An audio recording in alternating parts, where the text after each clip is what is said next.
The final talk for this session will be entitled Beyond Wait Times, Defining and Measuring Access. So we just heard a talk about how to think about wait times, and so now we're going to even stretch further to think about that.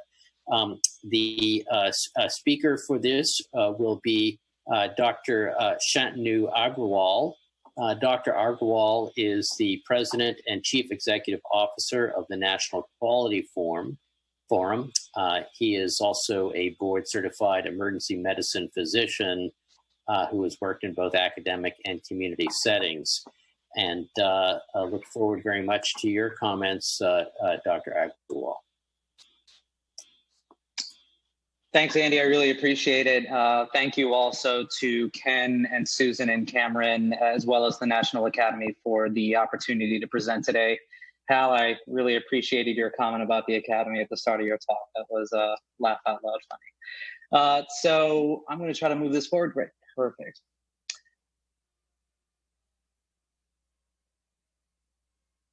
Perfect. So a little bit about the National Quality Forum for those who may not know. NQF's focus is really trying to promote measurable improvements in health and healthcare around the country. And we are currently conducting a project with Atlas and the VA to better define same-day access, as you heard earlier. I think we've already heard, frankly, a lot of different thoughts on what access really means. And I think that is very consistent with what Ken had teed up at the start of the agenda, that there is really no consistent accepted definition of access. We do often interpret it as wait times. I think you heard that certainly in the metrics that VA is currently being held accountable for around wait times and drive times. A second point I would just make in terms of setting up the background is that it's certainly my perception that the quality ecosystem itself is somewhat agnostic about access and access measurement. It has not been as large an area of investment in quality measure development as other areas, particularly focused on quality outcomes. And I think, as we've already heard even this morning, there's questions about how much access really ties to quality of care and quality of outcomes. But I do think this particular perception contributes and has an impact on the nature of access measures that are developed, which I'm going to go into a little bit further.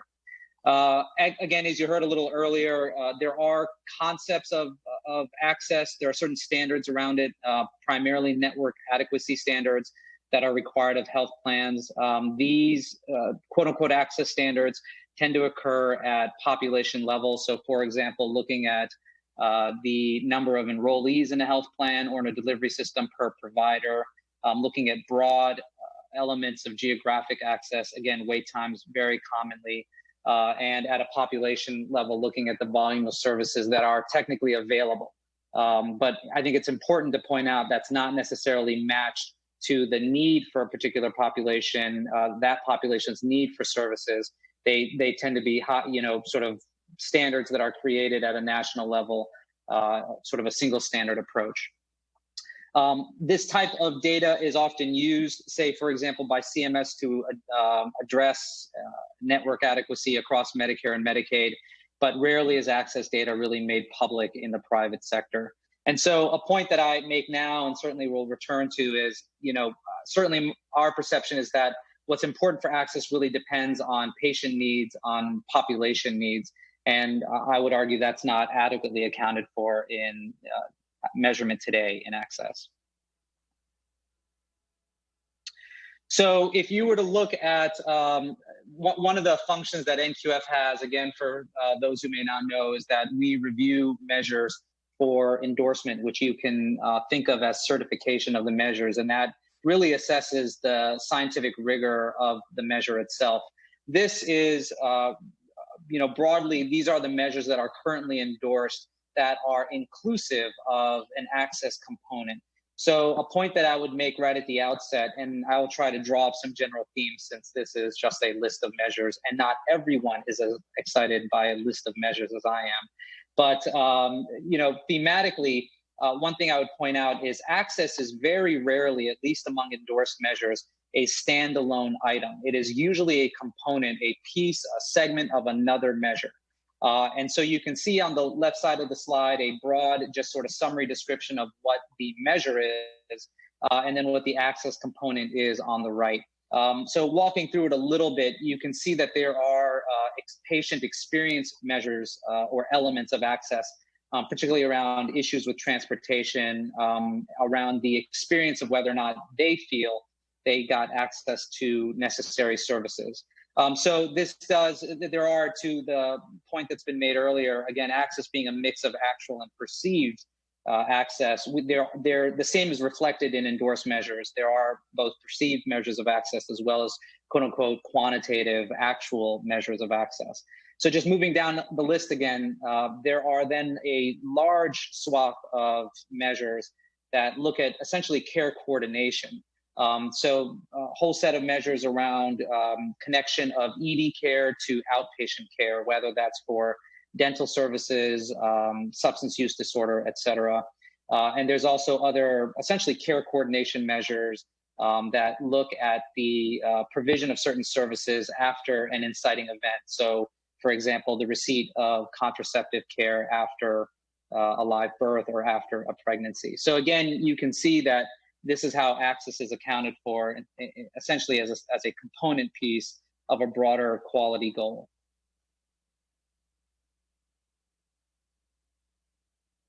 Sorry, I'm having a little challenge switching between slides. Could somebody, thank you. So again, just trying to draw up the themes. Access, as I had pointed out, rarely tends to be a standalone feature. It is really a component of broader care coordination or integration. One impact that we see from this kind of approach is that it's really measured by specific topical areas. Again, you can look at certain types of care like HIV care, et cetera, or care settings. Again, there are a host of measures, as you saw on the last slide, around emergency department coordination to outpatient care. Even within the measures that we've endorsed, frankly, access is not defined consistently. And certainly from a patient standpoint, as you think about these being some of the most tested measures that include access, I think it's notable from a patient standpoint that they tend to be rather atomistic. So, is it really a patient-centric view, for example, at least I would ask, whether getting a prescription after a pregnancy or a live birth, if that's the most important feature of access from a patient-centered standpoint. That tends to be a very micro feature, very focused and defined. But again, does it capture the experience and the broad approach to care that patients are interested in? And again, as you saw in the list, not only is there a mix of actual and perceived, there's also a mix of what I would call clinical measures and patient experience measures, with the weighting really being towards clinical measures. Next slide, please. So that really captures, I think, the state of the current set of endorsed measures. For the remainder of the talk, what I thought I would do is really point out 3 specific projects that we have executed in the last couple of years that seek to push the definition of access forward a little bit more, and hopefully point the way to where better measures could go, what better measures might look like. So those 3 reports that I'll talk about first is focused on rural health. A second report, obviously germane, I think, to this particular period, on telehealth, and a third looking at trauma outcomes. And I think each report kind of brings out a different dimension of access that we want to certainly be inclusive of. I do believe that the current work that we're doing with Atlas and the VA will add to this body of work and hopefully be integrative across these 3 reports. So first, in terms of rural health, this project really focused on 3 main domains of access, which I think are fairly common in the literature.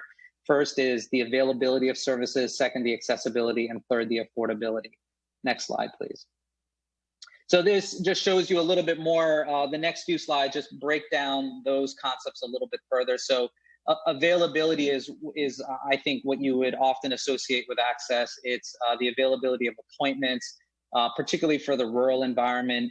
It's both access to primary care as well as, quite critically, specialty care. and then also looking at the timeliness of care. And again, though limitations with this measure have already been pointed out, the time to next appointment or third appointment could certainly be part of that. Next slide.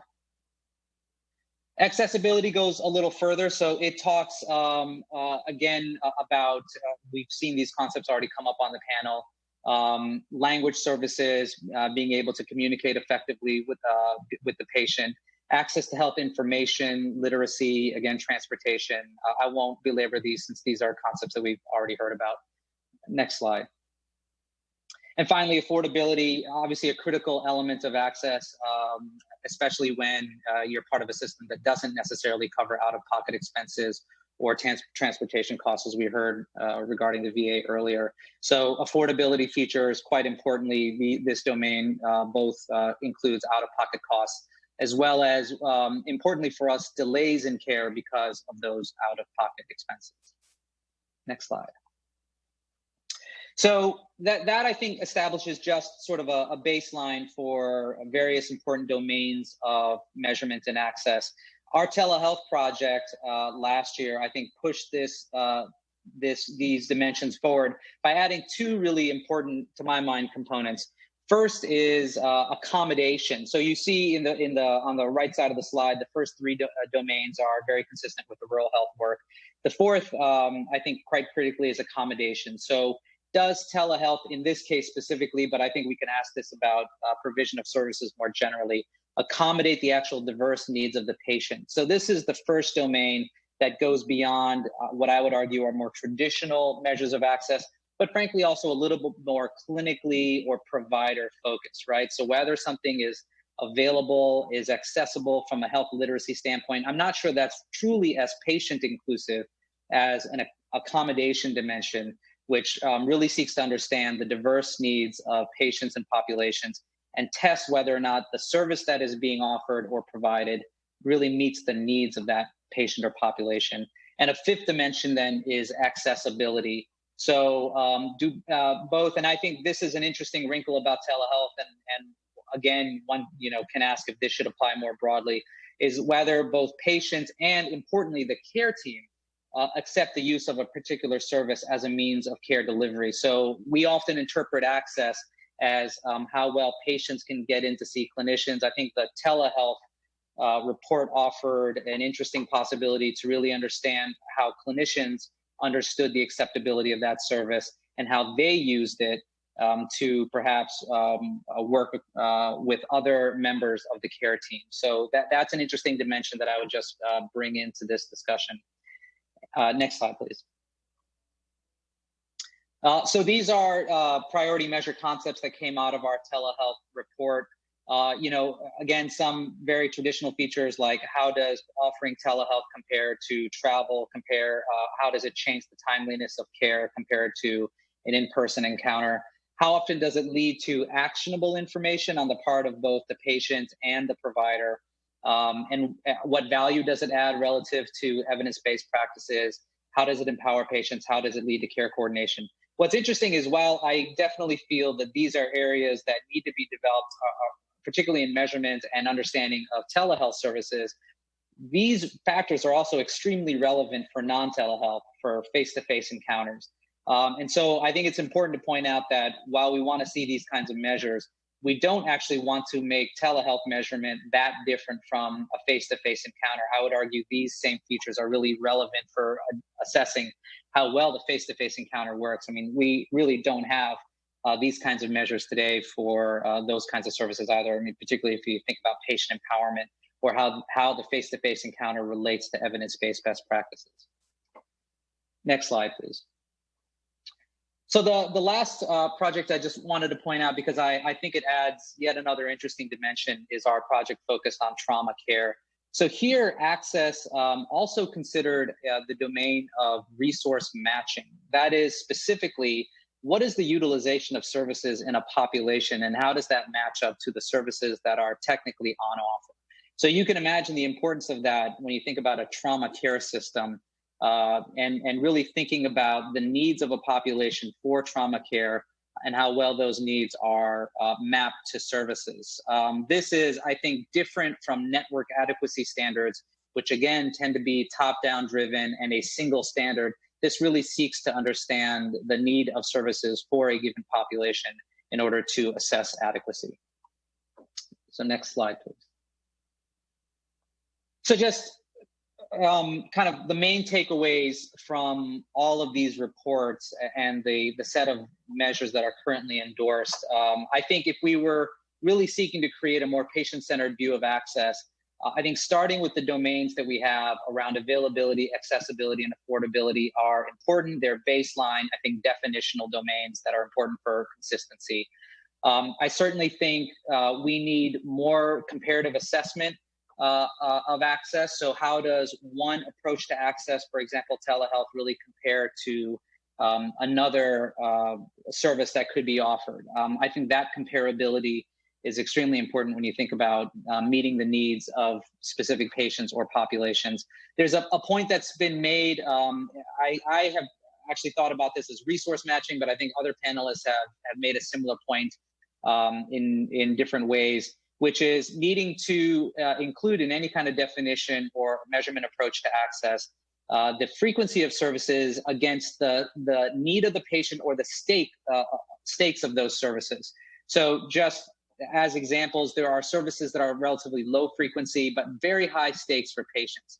You know, when you think about getting the diagnosis of cancer or doing the diagnostic work that could lead to ruling in or ruling out cancer, those low frequency but high stakes services become very important. And then, you know, in contrary, there's sort of high frequency but low stakes services such as managing chronic disease medications. The stakes of that service, I think, are very important when you think about the experience of care. And finally, you know, again, going back to the telehealth work, the acceptability to both patients and caregivers, I think, is an important extension of perception measures and needing to match access to population again and patient needs.